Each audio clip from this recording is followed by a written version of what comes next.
ಬೆಲ್ಲ ಬೇಡ, ನೀನು ಓದ್ಕೊಂತಿದ್ಯಲ್ವ, ನಿನಗೇನು ಬೇಡ. ತಡ್ರಿ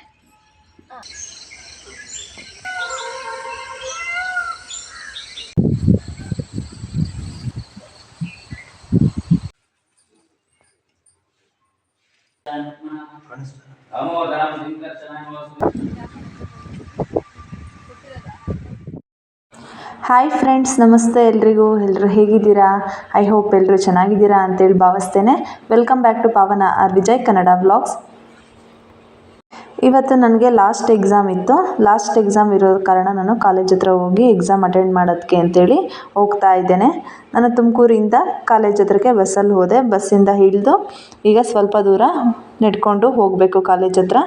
ಇನ್ನು ನನ್ನ ಚಾನಲ್ಗೆ ಯಾರೆಲ್ಲ ಸಬ್ಸ್ಕ್ರೈಬ್ ಆಗದಲ್ಲೇ ವಿಡಿಯೋನ ನೋಡ್ತಾ ಇದ್ದೀರಾ, ಪ್ಲೀಸ್ ನನ್ನ ಚಾನಲ್ಗೆ ಸಬ್ಸ್ಕ್ರೈಬ್ ಆಗಿ ಸಪೋರ್ಟ್ ಮಾಡಿ. ಹಾಗೆ ವಿಡಿಯೋ ಇಷ್ಟ ಆದರೆ ನಿಮಗೆ ಲೈಕ್ ಮಾಡೋದನ್ನು ಮರಿಬೇಡಿ. ಈಗ ನಾನು ಕಾಲೇಜ್ ಹತ್ರ ಹೋಗ್ತಾ ಇದ್ದೇನೆ. ಇವರೆಲ್ಲ ನನಗೆ ಎಕ್ಸಾಮಲ್ಲಿ ಸಿಕ್ಕಂತಹ ಹೊಸ ಫ್ರೆಂಡ್ಸು. ಜಾಸ್ತಿ ನಾನೇನು ವೀಡಿಯೋ ಮಾಡೋದಕ್ಕೆ ಹೋಗಿಲ್ಲ, ಸ್ವಲ್ಪ ಮಾತ್ರ ವೀಡಿಯೋ ಮಾಡ್ಕೊಂಡಿದ್ದೇನೆ. ಅದು ಒಂಥರ ನೆನಪಿರಲಿ ಅಂತ ಹೇಳ್ಬಿಟ್ಟು ಈ ವ್ಲಾಗಲ್ಲಿ ಅಟ್ಯಾಚ್ ಮಾಡಿದ್ದೇನೆ. ಈಗ ಕಾಲೇಜ್ ಹತ್ರ ಹೋಗ್ತಾ ಇದ್ದೇವೆ. ಲಾಸ್ಟ್ ಡೇ ಆಗಿರೋದ್ರಿಂದ ಫ್ರೆಂಡ್ಸ್ ಎಲ್ಲ ಸೇರಿ ಸ್ವಲ್ಪ ಫೋಟೋಸ್ಗಳೆಲ್ಲ ತಗೊಂಡ್ವಿ. ನನಗಂತೂ 6 ವರ್ಷದ ಹಿಂದೆ ನಾನು ಎಕ್ಸಾಮ್ ಅಟೆಂಡ್ ಮಾಡಿದ್ದು, ಹಾಗೆ ಕಾಲೇಜ್ ಡೇಸ್ ಎಲ್ಲ ಇತ್ತು. ಬಟ್ ಈಗ ಮತ್ತೆ ಎಕ್ಸಾಮು, ಅದೇ ಬುಕ್ಸು, ಅದೇ ಸಿಲೆಬಸ್ಸು, ಆ ಥರ ಆಗೋಗಿತ್ತು.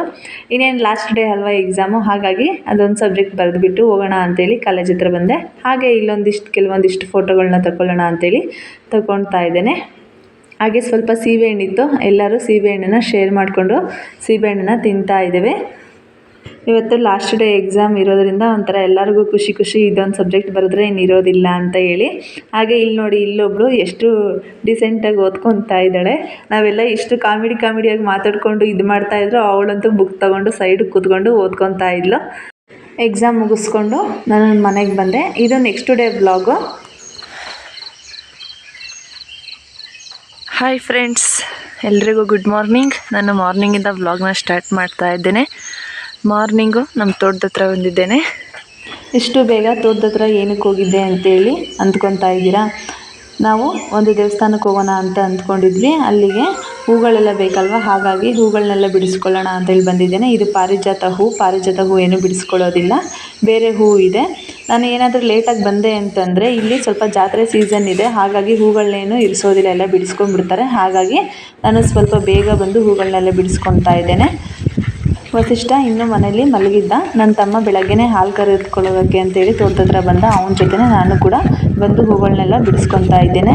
ಈ ತೋಟದ ಹತ್ರ ಸ್ವಲ್ಪ ಮಾತ್ರ ಸಿಕ್ತು ಹೂವು. ಹಾಗೆ ನೆಕ್ಸ್ಟ್ ಇನ್ನೊಂದು ಸ್ವಲ್ಪ ಗಿಡಗಳಿದೆ, ಅಲ್ಲಿ ಬಿಡಿಸ್ಕೊಳ್ಳೋಣ ಅಂತ ಹೋದೆ. ಇಲ್ಲಿ ನೋಡಿ, ಒಂದು ನಿಂಬೆಹಣ್ಣಿನ ಗಿಡ ಇದೆ, ಅದರಲ್ಲಿ ನಿಂಬೆಹಣ್ಣು ಸಿಕ್ತು, ಹಣ್ಣಾಗಿರೋದು. ಆ ನಿಂಬೆಹಣ್ಣು ಕೂಡ ಕಿತ್ಕೊಂಡು ಹೋಗ್ತಾ ಇದ್ದೇನೆ.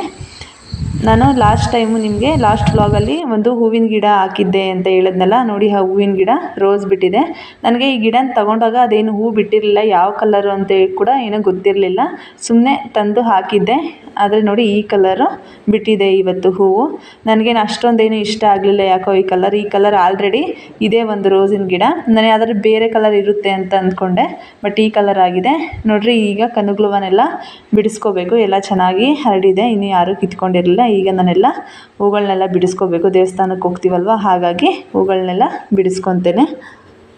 ಅಮ್ಮ ಮನೆಯಲ್ಲಿ ಹೂಗಳನ್ನೇನು ದುಡ್ಡು ಕೊಟ್ಟು ಕೊಂಡ್ಕೊಳ್ಳೋದಿಲ್ಲ. ಏಕೆಂದರೆ ಅಮ್ಮ ಈ ರೀತಿ ಹೂವು, ಹಾಗೆ ದಾಸವಾಳ ಮತ್ತು ಇನ್ನು ಬೇರೆ ರೀತಿ ಹೂಗಳನ್ನೆಲ್ಲನೂ ತೋಟದ ಸುತ್ತ ಎಲ್ಲ ಇಟ್ಟಿದ್ದಾರೆ.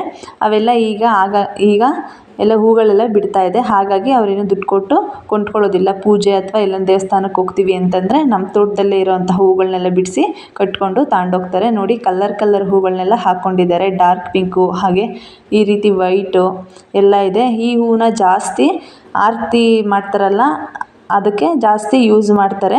ಈ ಹೂವನ್ನು ಆರತಿಗೆ ಇಡೋದ್ರಿಂದ ದೇವ್ರಿಗೆ ಶ್ರೇಷ್ಠ ಅಂತೇಳಿ ಹೇಳ್ತಾರೆ. ನಾವೇನೇ ಬೇರೆ ಹೂವು ಇಟ್ಟರು ಇದು ಒಂದು ಸ್ವಲ್ಪನಾದರೂ ಇಟ್ಟರೆ ಒಳ್ಳೆಯದು ಅಂತ ಹೇಳ್ತಾರೆ. ನೋಡಿ ಎಷ್ಟೊಂದೆಲ್ಲ ಹರಡಿದೆ. ಈಗ ನಾನು ಇದನ್ನು ಹರಡಿರೋವಂಥ ಹೂಗಳನ್ನೆಲ್ಲ ಬಿಡಿಸ್ಕೊತೇನೆ. ಬಿಡಿಸ್ಕೊಂಡು ಮನೆಗೆ ಹೋದ್ಮೇಲೆ ಕಟ್ಕೊಳ್ತೇನೆ.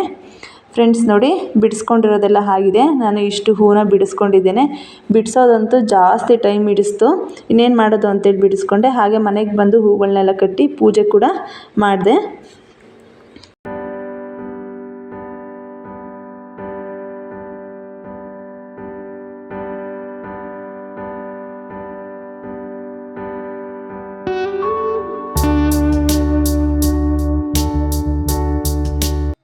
ಫ್ರೆಂಡ್ಸ್ ಮನೆಗೆ ಬಂದು ಸ್ನಾನ ಮಾಡಿ ಪೂಜೆ ಮಾಡಿ ಹಾಗೆ ಟಿಫನ್ ಮಾಡಿದೆ. ಅಮ್ಮ ದೇವಸ್ಥಾನಕ್ಕೆ ಹೋಗ್ತೀವಲ್ಲ ಅಲ್ಲಿ ಪ್ರಸಾದ ಕೊಡೋದಕ್ಕೆ ಅಂತ ಹೇಳಿ ಸ್ವೀಟ್ ಅವಲಕ್ಕಿ ಮಾಡ್ಕೊಂಡಿದ್ದಾರೆ. ಇದಕ್ಕೆ ಬೆಲ್ಲ ಹಾಗೆ ತೆಂಗಿನಕಾಯಿ ತುರಿ ಎಲ್ಲ ಹಾಕಿ ಅವಲಕ್ಕಿಗೆ ಮಾಡಿದ್ದಾರೆ. ಈಗ ಇದನ್ನೆಲ್ಲ ದೇವಸ್ಥಾನಕ್ಕೆ ತಗೊಂಡೋಗ್ಬೇಕು. ಅಲ್ಲಿ ಪೂಜೆಗೆ ಬಂದಿರ್ತಾರಲ್ಲ ಅವ್ರಿಗೆಲ್ಲ ಕೊಡಬೇಕು. ದೇವಸ್ಥಾನಕ್ಕೆ ಬಂದ್ವಿ. ಅಮ್ಮ ಪೂಜೆ ಸಾಮಾನೆಲ್ಲ ಜೋಡಿಸ್ಕೊಡ್ತಾ ಇದ್ದಾರೆ ಪೂಜೆ ಮಾಡೋದಕ್ಕೆ. ನಾನು ಅಮ್ಮ ಮನೆಗೆ ಬಂದಾಗೆಲ್ಲ ಈ ದೇವಸ್ಥಾನಕ್ಕೆ ಒಂದ್ಸಲ ಬಂದು ಹೋಗ್ತೇನೆ.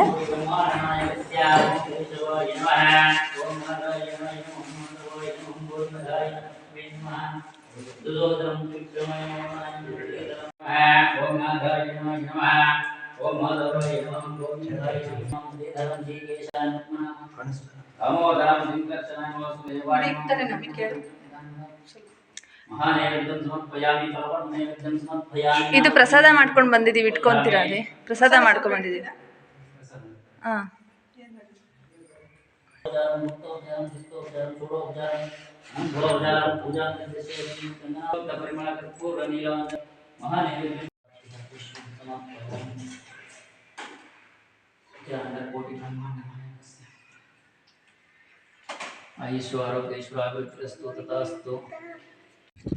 ಪೂಜೆ ಎಲ್ಲ ಚೆನ್ನಾಗಿ ಆಯಿತು. ಪೂಜೆ ಮುಗಿದ್ಮೇಲೆ ಪ್ರಸಾದ ಇಸ್ಕೊಂಡು ಪ್ರಸಾದನ ತಿಂದು ಈಗ ನಾವು ಕೈ ತೊಳ್ಕೊಳ್ಳೋಣ ಅಂತೇಳಿ ಹೋಗ್ತಾ ಇದ್ದೇವೆ. ಕೈ ತೊಳ್ಕೊಳ್ಳೋದಕ್ಕೇನು ನಾವೇನು ದೂರ ಹೋಗ್ಬೇಕಾಗಿಲ್ಲ. ಸುತ್ತ ನಲ್ಲಿ ವ್ಯವಸ್ಥೆ ಮಾಡಿದ್ದಾರೆ. ನೀರು ವ್ಯವಸ್ಥೆ ಚೆನ್ನಾಗಿದೆ. ಇಲ್ಲಿ ಕೈ ತೊಳ್ಕೊಳ್ಳೋಣ ಅಂತೇಳಿ ಹೋಗ್ತಾ ಇದ್ದೇವೆ. ಕೈ ತೊಳ್ಕೊಂಡಿರೋದೆಲ್ಲ ಆದಮೇಲೆ ಹಾಗೆ ದೇವಸ್ಥಾನನ ಒಂದು ರೌಂಡ್ ಸುತ್ತಾಕೋಣ ಅಂತೇಳಿ ಹೋಗ್ತಾ ಇದ್ದೇವೆ. ಇಲ್ಲಿ ದೇವಸ್ಥಾನದ ಸುತ್ತ ಬಾಳೆಹಣ್ಣಿನ ಗಿಡ ಹಾಗೆ ಹೂಗಳ ಗಿಡ ಅಂತೂ ಎಷ್ಟೊಂದು ಥರ ಹೂವಿನ ಗಿಡಗಳೆಲ್ಲ ಹಾಕ್ಕೊಂಡಿದ್ದಾರೆ. ಈ ದೇವಸ್ಥಾನ ಗೌರ್ಗನಹಳ್ಳಿ ಅಂತ ಒಂದು ಗ್ರಾಮ ಇದೆ, ಕೊರಟಗೆರೆ ತಾಲೂಕಿಗೆ ಸೇರಿದೆ, ಅಲ್ಲಿ ಬರುತ್ತೆ. ಈ ದೇವಸ್ಥಾನ ಹತ್ರ ಫುಲ್ಲು ವಾತಾವರಣ ಫುಲ್ಲು ಫ್ರೀಯಾಗಿದೆ. ಸಣ್ಣ ಪುಟ್ಟ ಫಂಕ್ಷನ್ನು ಹಾಗೆ ಮದುವೆ ಇನ್ನಿತರ ಫಂಕ್ಷನ್ಸ್ಗಳನ್ನೆಲ್ಲ ಮಾಡ್ಕೋಬೋದು. ಅಲ್ಲಿ ಕಾಣಿಸ್ತಾ ಇದೆ ನೋಡಿ, ಅದೇ ಈ ದೇವಸ್ಥಾನಕ್ಕೆ ಸೇರಿರುವಂತಹ ಒಂದು ಚೌಟ್ರಿ. ಬೆಟ್ಟದ ಮೇಲಿದೆ ಈ ದೇವಸ್ಥಾನ. ವಾತಾವರಣ ಹಾಗೆ ಗಾಳಿ ಬೆಳಕು ತುಂಬಾ ಚೆನ್ನಾಗಿದೆ. ನೀವು ಒಂದ್ಸಲ ಆದರೆ ಖಂಡಿತವಾಗಿ ಇಲ್ಲಿಗೆ ಬಂದೋಗಿ. ಮತ್ತು ನೆಕ್ಸ್ಟ್ ನಾವು ಪೂಜೆ ಎಲ್ಲ ಆದಮೇಲೆ ನೆಕ್ಸ್ಟು ಮನೆಗೆ ಹೋಗ್ತಾ ಇದ್ದೇವೆ. ವಸಿಷ್ಠ ಹಾಯ್ ಮಾಡು. ಹಾಯ್, ಬಾಯ್ ತೆಗೆದಷ್ಟೇ. ನೀನು ಹಾಯ್ ಮಾಡು. ದೇವಸ್ಥಾನದಿಂದ ಮನೆಗೆ ಬಂದು ಸ್ವಲ್ಪ ಹೊತ್ತು ರೆಸ್ಟ್ ಮಾಡಿ ನೆಕ್ಸ್ಟ್ ಹೊಲದ ಹತ್ರ ಹೋಗ್ತಾ ಇದ್ದೇವೆ. ನಾನು ವಸಿಷ್ಠ ಹಾಗೆ ಅಮ್ಮ. ಏನಕ್ಕೆ?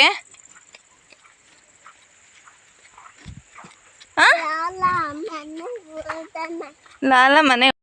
ನನ್ನ ಮಗ ಇಲ್ಲಿ ತೋಟದ ಹತ್ರ ಬಂದ ಅಂತಂದರೆ ಈ ಕರುನ ಎಲ್ಲೂ ಹೋಗೋದಕ್ಕೆ ಬಿಡಲ್ಲ. ತೀಟೆ ಅಂದರೆ ತೀಟೆ ಮಾಡ್ತಾನೆ ಆ ಕರು ಮೇಲೆ. ಆ ಕರು ಎಲ್ಲೂ ಹೋಗೋಗಿಲ್ವಂತೆ. ಇಲ್ಲೊಂದು ಗಿಡಕ್ಕೆ ಕಟ್ಟಾಕಿದ್ರೆ ಆ ಕರು ಒಂದೇ ಹತ್ರ ನಿಂತ್ಕೋಬೇಕಂತೆ. ಕಡ್ಡಿ ತಗೊಂಡು ಅದಕ್ಕೆ ಸುಮ್ಮನೆ ಹಿಂಸೆ ಮಾಡ್ತಾ ಇದ್ದ. ಹಾಗೆ ನಾನು ನಾಳೆ ಊರಿಗೆ ಹೋಗೋದ್ರಿಂದ ಸ್ವಲ್ಪ ಸೀತಾಫಲ ಕೂಡ ತಗೊಂಡೋಗೋಣ ಅಂತೇಳಿ ಸೀತಾಫಲ ಯಾವ್ದು ಪಾಕಕ್ಕೆ ಬಂದಿದೆಯೋ ಅಂಥದ್ದನ್ನೆಲ್ಲ ಕಿತ್ಕೊಂಡು ಒಂದು ಕವರ್ಗೆ ಹಾಕ್ಕೊಂಡಿದ್ದೇನೆ. ಹಾಗೆ ಇಲ್ಲಿ ನೋಡಿ, ನಮ್ಮಪ್ಪ ತೆಂಗಿನಕಾಯಿ ತಗೊಂಡೋಗ್ತೀನಿ ಊರಿಗೆ ಅಂತ ಹೇಳಿದ್ರೆ ಎಲ್ಲ ತೆಂಗಿನಕಾಯಿ ಎಲ್ಲ ಸುಲಿದು ಒಂದು ಚೀಲಕ್ಕೆ ಹಾಕಿ ಎಲ್ಲ ಕಟ್ಟಿಟ್ಟಿದ್ದಾರೆ, ಎಲ್ಲ ರೆಡಿ ಮಾಡಿದ್ದಾರೆ. ಹಾಗೆ ನಾನು ವಸಿಷ್ಠ ಇಲ್ಲಿ ತೋಟದ ಹತ್ರ ಒಂದು ಹಲಸಿನ ಮರ ಇದೆ, ಅಂದರೆ ತೋಟದ ಹತ್ರ ಎಡ್ಜಸ್ ಇರುತ್ತಲ್ಲ ಅಲ್ಲಿ ಉಣಿದ್ದಾರೆ ಹಲಸಿನ ಗಿಡಗಳೆಲ್ಲನೂ.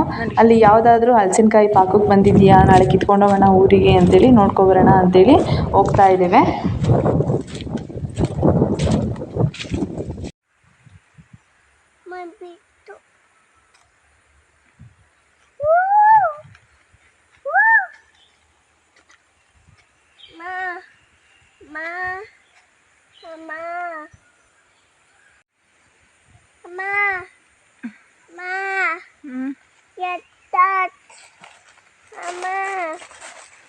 ನೋಡಲ್ಲ ಕರಡಿ ಪಾಪು ಬಂದು ಎಲ್ಲ ಬೀಳ್ಸಿ ಹೋಗಿದೆ ನೋಡಲ್ಲಿ.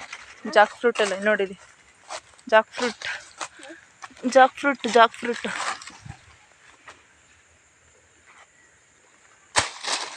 ಬಾ ಹೋಗೋಣ ಬಾ.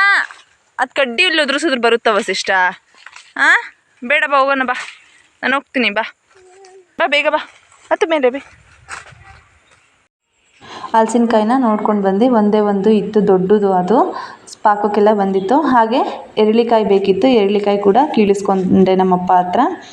ನಾಳೆ ಊರಿಗೆ ಹೋಗೋದ್ರಿಂದ ಏನೇನು ಬೇಕೋ ಎಲ್ಲ ಈಗಲೇ ರೆಡಿ ಮಾಡ್ಕೊತಾ ಇದ್ದೇನೆ.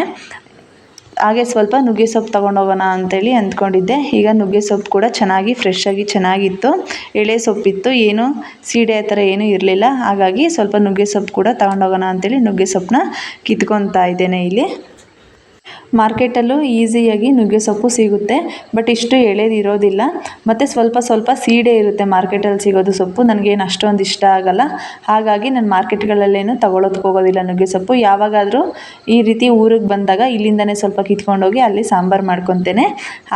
ಲೇಟಾಗಿ ಬಂದು ಹಾಗೆ ವಸಿಷ್ಠನ ತೋಟದ ಹತ್ರ ಕರ್ಕೊಂಡು ಬಂದಿದ್ದರೆ ಕೆಲಸಗಳೇನು ಮಾಡ್ಕೊಳ್ಳೋದಕ್ಕೆ ಆಗ್ತಾ ಇರಲಿಲ್ಲ. ಹಾಗಾಗಿ ನಾನು ವಸಿಷ್ಠನ ಮನೆ ಹತ್ರನೇ ಬಿಟ್ಟು ನಾನು ಬೇಗ ನನ್ನ ತಮ್ಮನ ಜೊತೆ ತೋಟದ ಹತ್ರ ಬಂದು ಸೊಪ್ಪನ್ನೆಲ್ಲ ಬಿಡಿಸ್ಕೊತಾ ಇದ್ದೇನೆ.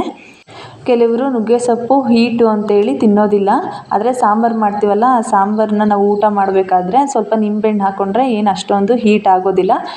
ನಾನು ನುಗ್ಗೆ ಸೊಪ್ಪನ್ನ ಮೊಟ್ಟೆಗೆ ಸ್ವಲ್ಪ ಹಾಕಿ ಫ್ರೈ ಮಾಡ್ತೇನೆ, ಚೆನ್ನಾಗಿರುತ್ತೆ. ಹಾಗೆ ನುಗ್ಗೆ ಸೊಪ್ಪನ್ನ ಹೇಗೆ ಕಿತ್ಕೊಂಡಿದ್ನೋ ಹಾಗೆ ಕಿತ್ಕೊಂಡು ಹೋದರೆ ಲಗೇಜ್ ಜಾಸ್ತಿ ಆಗುತ್ತೆ ಅಂತೇಳಿ ಈ ರೀತಿ ನಾನು ಚಿಕ್ಕ ಚಿಕ್ಕದಾಗಿ ಬಿಡಿಸ್ಕೊಂಡು ಒಂದು ಕವರ್ಗೆ ಹಾಕ್ಕೊತಾ ಇದ್ದೇನೆ, ಈಸಿಯಾಗಿ ತಗೊಂಡೋಗ್ಬೋದು. ನೆಕ್ಸ್ಟು ಸ್ವಲ್ಪ ಕರಿಬೇವು ಬೇಕಾಗಿತ್ತು. ಕರಿಬೇವು ಈಗೆಲ್ಲ ಆಷಾಢ ಸ್ಟಾರ್ಟ್ ಆಯ್ತಲ್ಲ, ಗಾಳಿ ಅಲ್ವಾ, ಹಾಗಾಗಿ ಸ್ವಲ್ಪ ಎಲ್ಲ ಸೀಡೆ ಜಾಸ್ತಿ ಇದೆ. ನಾನು ಅದರಲ್ಲೇ ಸ್ವಲ್ಪ ಚೆನ್ನಾಗಿರೋದು ಕಿತ್ಕೊಳ್ಳೋಣ ಅಂತೇಳಿ ಹೋಗ್ತಾ ಇದ್ದೇನೆ. ಕರಿಬೇವಿನ ಮರ ಜಾಸ್ತಿ ದೊಡ್ಡದಿರೋದ್ರಿಂದ ಸೊಪ್ಪು ಕೈಗೆ ಎಟ್ಕೋದಿಲ್ಲ. ಸಸಿ ಇರುತ್ತಲ್ಲ ಕೆಳಗಡೆ, ಮರದ ಕೆಳಗಡೆ, ಅದರಲ್ಲಿ ಬಿಟ್ಟಿತ್ತು. ಈಗ ಇದನ್ನೆಲ್ಲ ಕಿತ್ಕೊಂಡಿದ್ದೇನೆ, ಇಷ್ಟು ಸಾಕು.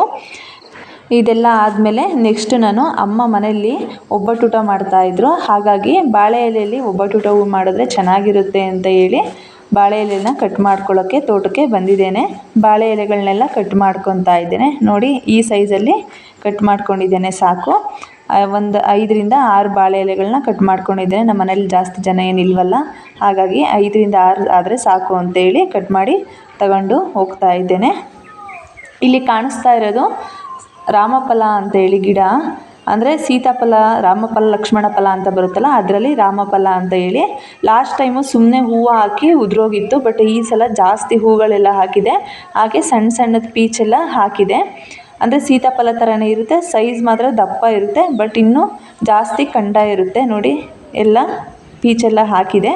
ನೋಡಬೇಕು, ಲಾಸ್ಟ್ ಟೈಮ್ ಮೊಗ್ಗಾಕಿ ಎಲ್ಲ ಉದುರೋಯ್ತು. ಈ ಸಲ ಆದರೂ ಸ್ವಲ್ಪ ಕಾಯಿ ಏನಾದರೂ ಬಿಡುತ್ತಾ ಅಂತೇಳಿ ನೋಡಬೇಕು. ಸೀತಾಫಲಗಿಂತ ರಾಮಫಲ ಟೇಸ್ಟು ಚೆನ್ನಾಗಿರುತ್ತೆ ಅಂತ ಹೇಳ್ತಾರೆ. ಬೀಜ ಕಡಿಮೆ ಇರುತ್ತೆ, ಕಂಡ ಮಾತ್ರ ಜಾಸ್ತಿ ಇರುತ್ತೆ ಅಂತ ಹೇಳಿ ಹೇಳ್ತಾರೆ. ಆದರೆ ಈ ಸಲ ಬಿಟ್ಟರೆ ನೋಡಬೇಕು ಯಾವ ರೀತಿ ಟೇಸ್ಟ್ ಇರುತ್ತೆ ರಾಮಫಲ ಅಂತ. ನೋಡಿ ಎಷ್ಟು ದೊಡ್ಡ ಗಿಡ ಆಗಿದೆ. ಹಾಗೆ ಇದು ಏನು ಮರ ಅಂತೇಳಿ ಎಲ್ಲರಿಗೂ ಗೊತ್ತಿರುತ್ತೆ. ನಾವು ಈ ಮರದ ಎಲೆಯಲ್ಲಿ ಆವಾಗ ನಾವು ಚಿಕ್ಕವರಿದ್ದಾಗ ನಮ್ಮಮ್ಮ ಏನಾದರೂ ತೋಟದ ಹತ್ರ ಊಟ ತೊಗೊಂಡು ಬಂದಿದ್ರೆ ಈ ಎಲೆಯಲ್ಲಿ ಕೀಳಿಸ್ಕೊಂಡು ಊಟ ಇಡಿಸ್ಕೊಂಡು ಊಟ ಮಾಡ್ತಾಯಿದ್ರೆ. ಈ ಮರದ ಕಡ್ಡಿಯಿಂದ ಡೋರು ಹಾಗೆ ಕಿಟಕಿ ಎಲ್ಲದಕ್ಕೂ ಇದು ಯೂಸ್ ಆಗುತ್ತಂತೆ, ತುಂಬಾ ಚೆನ್ನಾಗಿರುತ್ತಂತೆ.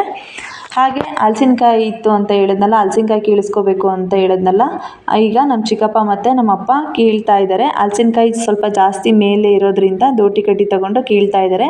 ಹಾಗೆ ಕೆಳಗಡೆ ಬಿದ್ದರೆ ಕಾಯಿ ಹೊಡಿಬಾರ್ದು ಅಂತೇಳಿ, ಸ್ವಲ್ಪ ಅದು ಕಾಯಿ ಇತ್ತು, ಹಾಗಾಗಿ ಕಾಯಿ ಹೊಡಿಬಾರ್ದು ಅಂತೇಳಿ ಕೆಳಗಡೆ ಎಲ್ಲ ಹುಲ್ಲಾಸಿ ಈಗ ಕೀಳ್ತಾ ಇದ್ದಾರೆ. ನೋಡೋಣ ಕಾಯಿ ಹುಲ್ ಮೇಲೆ ಬೀಳುತ್ತೋ ಅಥವಾ ಸೈಡ್ಗೆಲ್ಲಾದರೂ ಬೀಳುತ್ತಾ ಅಂತೇಳಿ ನೋಡಿ. ಫ್ರೆಂಡ್ಸ್, ಇದು ಹಲಸಿನಕಾಯಿ ನೋಡಿ ನಮ್ಮ ಅಪ್ಪ ಮೇಲೆ ಬೀಳಬೇಕಾಗಿತ್ತು, ಜಸ್ಟ್ ಮಿಸ್ಸಾಗಿ ಪಕ್ಕದ ಮೇಲೆ ಬಿದ್ದಿದೆ. ಏನೋ ಅದೃಷ್ಟವಶಾತ್ ಬಚಾವಾಗಿದ್ದೀವಿ ಇದು ಹಲಸಿನಕಾಯಿಯಿಂದ. ಏಟಾಗೋದು ಬಿದ್ದಿದ್ರೆ. ಸ್ವಲ್ಪ ಒಣಗಿರೋ ಕೊಂಬೆ ಇತ್ತು, ಅದು ಅಡ್ಡ ಬಿದ್ದು ಕಾಯಿ ಪಕ್ಕಕ್ಕೆ ಜರುಗಿ ಹುಲ್ ಮೇಲೆ ಬೀಳಲಿಲ್ಲ. ನೋಡಿ ಇಷ್ಟು ದಪ್ಪ ಇದೆ ಹಲಸಿನಕಾಯಿ. ಎತ್ಕೊಂಡು ಹೋಗೋದೇ ಒಂಥರ ತೊಂದರೆ ಅನಿಸ್ಬಿಟ್ಟಿದೆ ನಮಗೀಗ. ಹಾಗೆ ಮನೆಗೆ ಬಂದ್ವಿ. ಅಮ್ಮ ಒಬ್ಬಟ್ಟು ಮಾಡ್ತಾಯಿದ್ರು. ಇನ್ನೇನು ನಾವು ಊಟ ಮಾಡಿಕೊಂಡು ಹೊರಡಬೇಕು. ಅಮ್ಮ ನಾನು ಬಂದಾಗೆಲ್ಲ ಒಬ್ಬಟ್ಟೆ ಜಾಸ್ತಿ ಮಾಡ್ತಾರೆ, ಕರಿಗಡುಬು ಮಾಡೋದಿಲ್ಲ. ಯಾಕೆಂದರೆ ಕರಿಗಡುಬನ್ನ ನಾನು ಪರ್ಫೆಕ್ಟಾಗಿ ಮಾಡ್ತೀನಿ, ಬಟ್ ಒಬ್ಬಟ್ಟನ್ನ ಅಷ್ಟು ಪರ್ಫೆಕ್ಟಾಗಿ ಮಾಡೋದು ಬರೋದಿಲ್ಲ. ಹಾಗಾಗಿ ಒಬ್ಬಟ್ಟೆ ಮಾಡ್ತಾಯಿದ್ದಾರೆ. ಫ್ರೆಂಡ್ಸ್, ನಾವು ಊಟ ಮಾಡಿಕೊಂಡು ಈಗ ಊರಿಗೆ ಹೋಗ್ತಾ ಇದ್ದೇವೆ. ನಾವು ಊರಿಗೆ ಹೋಗ್ತಾ ಇರೋದು ಸಂಡೇ ಆಗಿರೋದ್ರಿಂದ ಸ್ವಲ್ಪ ಟ್ರಾಫಿಕ್ ಜಾಸ್ತಿ ಇರುತ್ತೆ ಅಂತ ಹೇಳಿ ನಾವು ಮನೇನ ಬೇಗನೆ ಬಿಟ್ವಿ. 15 ಡೇಸಿಂದ ಅಮ್ಮ ಮನೇಲಿದ್ದು ರೆಸ್ಟ್ ತಗೊಂಡೆ. ಈಗ ಮತ್ತೆ ಅದೇ ರೊಟೀನ್ ಸ್ಟಾರ್ಟ್ ಆಗುತ್ತೆ ನಂದು ಅಲ್ಲಿಗೆ ಹೋದ್ಮೇಲೆ. ನನಗಂತೂ ಅಮ್ಮ ಮನೆಯಿಂದ ನಮ್ಮ ಮನೆಗೆ ಹೋಗ್ಬೇಕಾದ್ರೆ ಒಂಥರ ಬೇಜಾರು ಆಗ್ತಾನೇ ಇತ್ತು. ಫ್ರೆಂಡ್ಸ್ ಮನೆಗೆ ಬಂದಾದಮೇಲೆ ಊಟಕ್ಕೆ ಊರಿಂದನೇ ನುಗ್ಗೆ ಸೊಪ್ಪು ತೊಗೊಬಂದಿದ್ನಲ್ಲ, ನುಗ್ಗೆ ಸೊಪ್ಪು ಸಾಂಬಾರು ಹಾಗೆ ಮುದ್ದೆನ ಮಾಡಿದೆ. ಇಲ್ಲಿಗೆ ಈ ಒಂದು ವ್ಲಾಗ್ನ ಎಂಡ್ ಮಾಡ್ತಾ ಇದ್ದೇನೆ. ಈ ವ್ಲಾಗ್ ನಿಮ್ಮೆಲ್ಲರಿಗೂ ಇಷ್ಟ ಆಗಿದೆ ಅಂತೇಳಿ ಭಾವಿಸ್ತೇನೆ. ಮತ್ತೊಂದು ವ್ಲಾಗ್ ಜೊತೆ ನಾನು ನಿಮ್ಮನ್ನು ಭೇಟಿ ಆಗ್ತೇನೆ. ಅಲ್ಲಿಯವರೆಗೂ ಬಾಯ್.